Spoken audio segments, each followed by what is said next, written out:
It's scary being in a locked space or, an enclosed space with someone that's struggling like that. Having someone that can fall down the stairs or has breathing issues, you're constantly scared that they're going to die.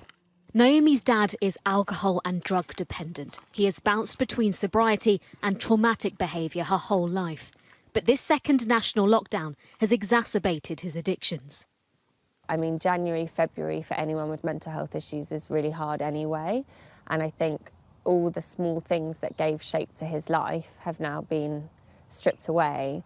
He had a relapse on 1st of Jan and it's kind of been ongoing since then, with hospital admissions and 2 hospital admissions, an overdose.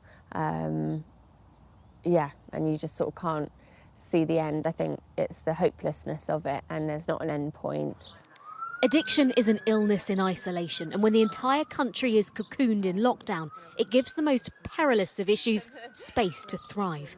A survey of the families of substance users shows that since the first lockdown, 85% of families have struggled more with helping their loved one.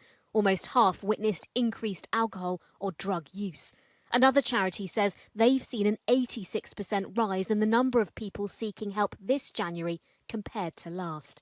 Hello everyone. But the help available looks very different. Thank you all for taking the time out of your day to... Practitioner Katie helps the families of people with drug and alcohol issues.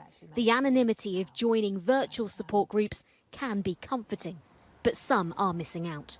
We can't give the frontline care because we are unable to run the groups within lockdown.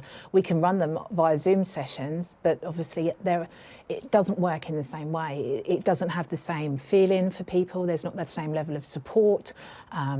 We can't even offer somebody a cup of tea and a biscuit if they come to a support group, which is really key to making people feel welcome. Charities are striving to do better, but resources are limited. There is some help out there. I, of course, would say there's not enough. What we're doing at AdFam is campaigning and trying to fundraise so we can offer more and more help for these families. But it's still, I think we're on a journey and we still have a way to go. Naomi's dad is currently in hospital recovering from his latest overdose. Whilst it's respite for her and her mum, they miss him dearly.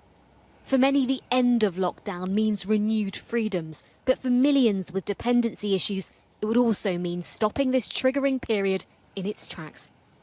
Ashna Harinag, Sky News.